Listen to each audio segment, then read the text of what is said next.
तक बिस्तर पर ही पड़ी हो। तबीयत वबीयत तो ठीक है ना? अगर तबीयत ठीक होती तो क्या मैं बेड पर पड़ी होती? पीरियड हो रहे हैं, पेट में दर्द हो रहा है।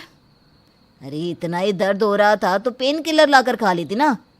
वैसे भी आज मैं बहुत ज़्यादा थक चुका हूँ, ऑफिस में भी बहुत काम था। खाना बना भी है या नहीं बना? बहुत भूख लग रही है।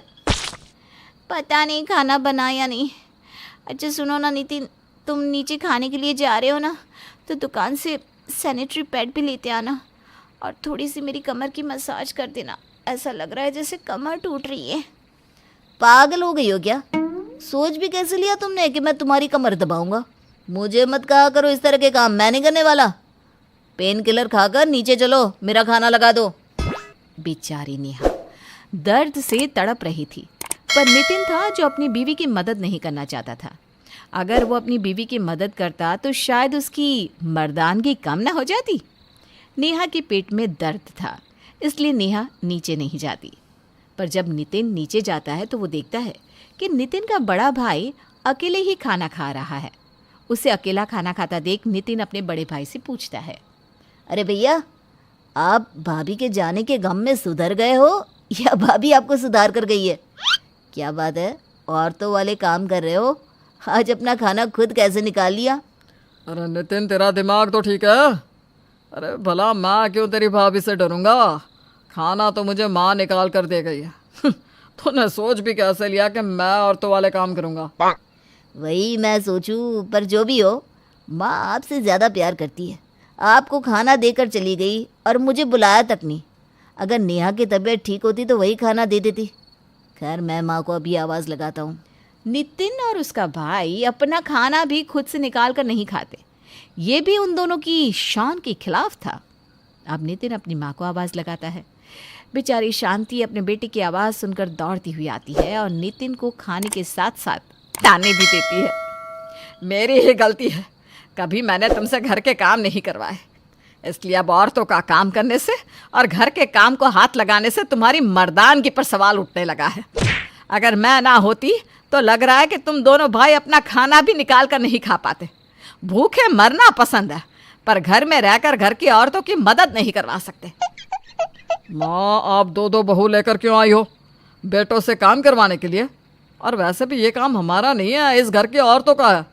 और किसने कहा था आपको अपनी बड़ी बहू को मायके भेजने के लिए? मना कर देती। मना कर देती? ऐसा कैसे मना कर देती? अरे बहू पूरे 2 साल बाद अपने मायके गई है, क्या उसे अपने माँ बाप की याद नहीं आती होगी? और छोटी बहू की तबीयत ठीक नहीं है। अगर छोटी बहू ठीक होती तो मुझे कुछ करना ही नहीं पड़ता। शांति अपना दुख अपने बेटों को बताती है, पर उसके बेटे उसके दुख को नहीं समझते। खाना खाकर आराम से अपने कमरे में चले जाते हैं। कुछ देर बाद नेहा नितिन से कहती है, नितिन, रात काफ़ी हो गई है और सैनिटरी पैड भी ख़त्म हो गया है। तुम जाकर प्लीज़ पास की दुकान से सैनिटरी पैड ला दो ना। मैं ये सब नहीं लेकर आने वाला। खत्म होने से पहले लेकर आना चाहिए था ना। और दुकान हमेशा के लिए बंद नहीं हुई है, कल सुबह जाकर ले आना। और अगर अभी सैनिटरी पैड नहीं है तो कपड़ा लगा लो। वैसे भी पहले कौन सा सैनिटरी पैड हुआ करते थे, औरतें कपड़ा ही तो यूज़ करती थी। नेहा के बार बार बोलने पर भी नितिन उसका काम नहीं करता और जानबूझकर सोने का नाटक करता है। वहीं दूसरी ओर बहुत जल्द नेहा की जेठानी ममता वापस आ जाती है और एक दिन ममता अपने पति से कहती है, सुनो ना, बहुत जल्द करवा चौथ आने वाला है। सारे पति अपनी बीवियों को कुछ ना कुछ गिफ्ट लाकर देते हैं। आप तो कभी कुछ नहीं लेकर आते मेरे लिए। इस करवा चौथ पर आप मेरे लिए साड़ी और श्रृंगार का सामान लेकर आना। मैं वही साड़ी पहनकर करवा चौथ का व्रत खोलूँगी।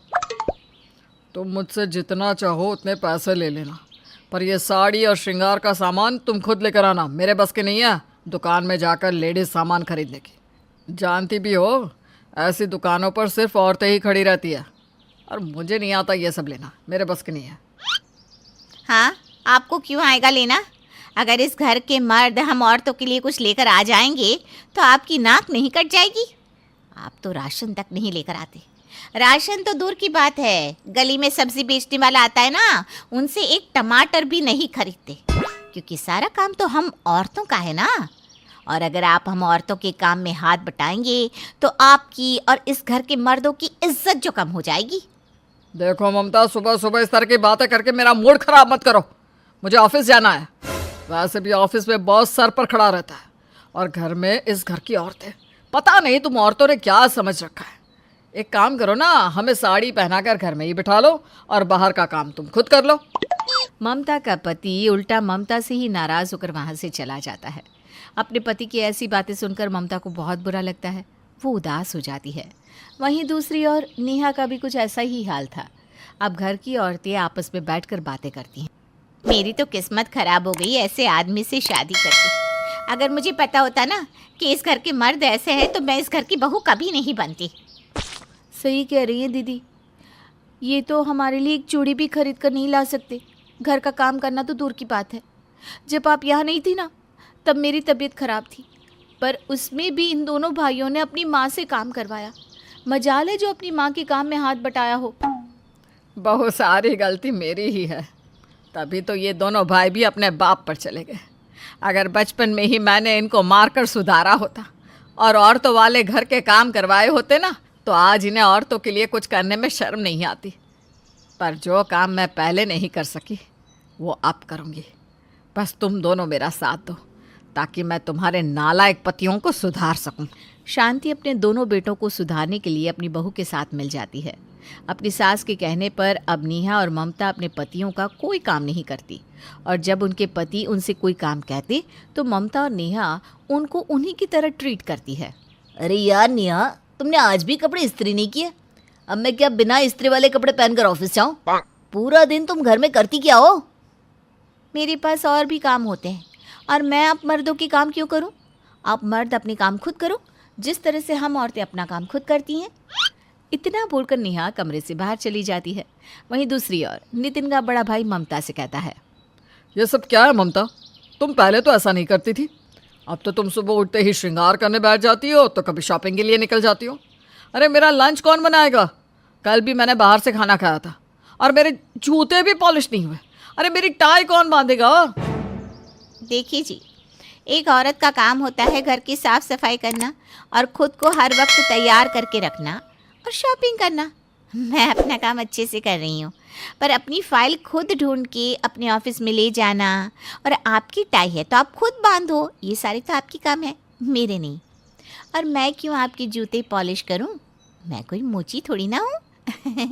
आप मर्द अपने काम खुद कीजिए, जैसे हम औरतें अपने काम खुद करती हैं।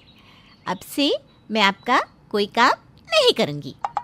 इस तरह से ममता और नेहा अपने पतियों का कोई भी काम नहीं करती, जिसके बाद दोनों भाई अपनी माँ की तरफ देखते हैं, पर शांति भी उनसे पल्ला झाड़ लेती है, जिसके बाद दोनों भाई मजबूर हो जाते हैं। उनके पास अब कोई रास्ता नहीं बचता और दोनों भाई अपना काम खुद करते हैं।